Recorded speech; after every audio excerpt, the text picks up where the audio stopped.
Some mornings I am this guy. Other mornings I am this guy. In a world where deadlines loom, tasks pile up,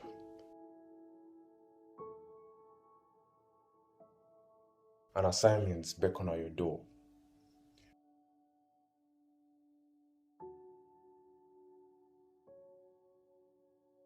one force stands between you and productivity: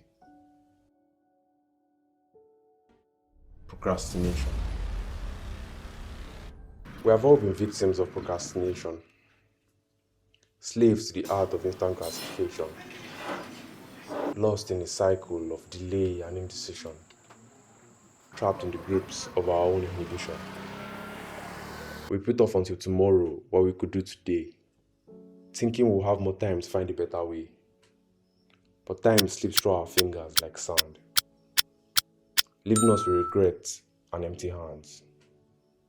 Our dreams and goals remain unfulfilled as we wait for the right moment to be thrilled.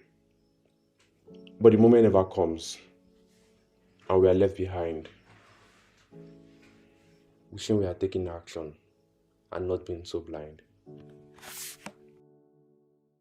We must break free from these shackles placed on us by procrastination. But there's no freedom without understanding, and to properly understand procrastination, we must go back in time to the year 1955, where we shall examine the work of British naval historian Cyril, not quote, Parkinson. So you see, Parkinson spent some time observing civil servants in various government organizations. And after a period of time, he made a publication to journal his analysis. And the highlight of that publication was a statement which later became known as Parkinson's Law. The statement was an attempt to explain the relationship humans have with work and procrastination. Parkinson's Law states that work expands to fill the time available for its completion. So basically, if you had 10 days to finish a project, you'd get it done within 10 days. In the same vein, if you had 3 days to finish that same project, you get done within 3 days. However, Parkinson's Law only gives us a broad overview of the procrastination landscape. We still need to understand the types of procrastinators and what motivates them. And for that, we have to interview them. And for the first category, we have the thrill seekers.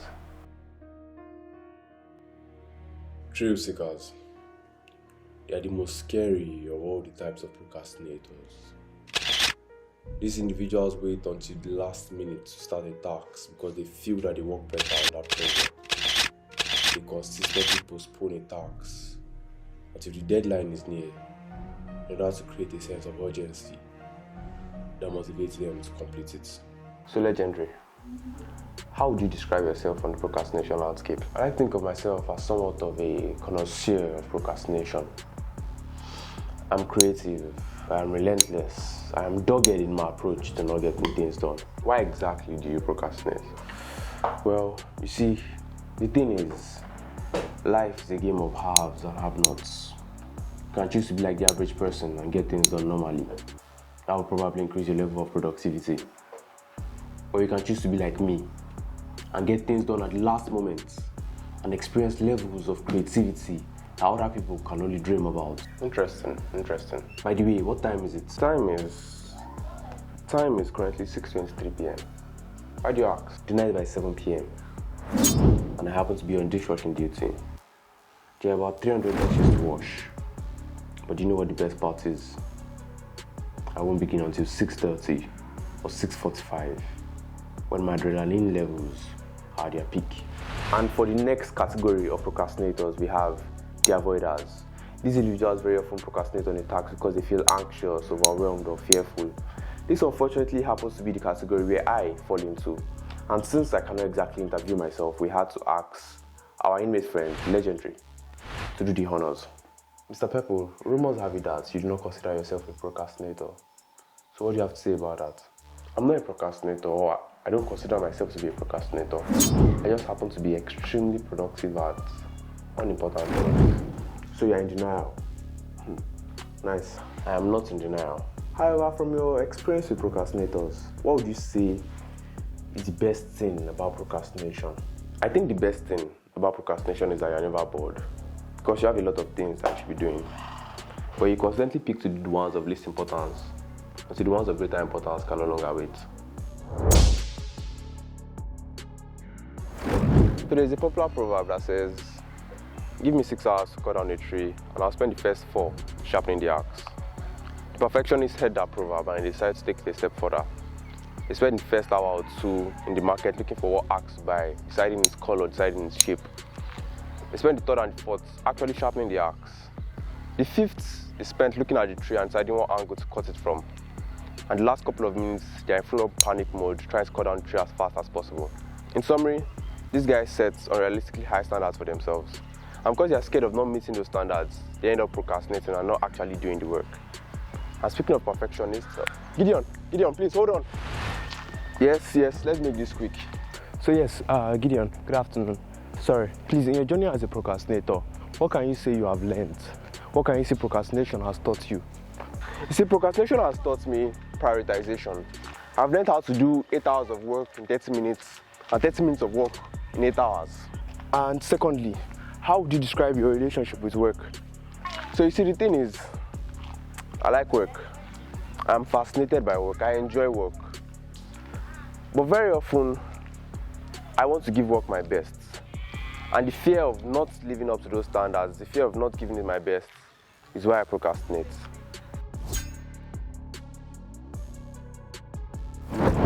So after countless hours of research and interviews with some very interesting characters, I saw a pattern and I realized that there's a common solution to this problem known as procrastination, regardless of which kind of procrastinator you happen to be. Ladies and gentlemen, boys and girls, I give to you deadlines. You see, when an avoider, a thrill seeker, a perfectionist is 30 minutes away from a project submission deadline, they get really, really productive. And you might wonder why. Well, the thing is, failure to meet certain deadlines very often comes with its own set of consequences. So in my journey to battle procrastination, I have learned to create and enforce my own deadlines. Let me walk you through how I go about it. Step 1, decide your goal. Lately, mine has been to finish my final year project. So you see, my goal is to get out of this prison cell. Step 2, give yourself a deadline. So let's say, for example, I have a submission due in 6 weeks. The proper way to implement step 2 would be to give myself a personal deadline of like 4 or 5 weeks.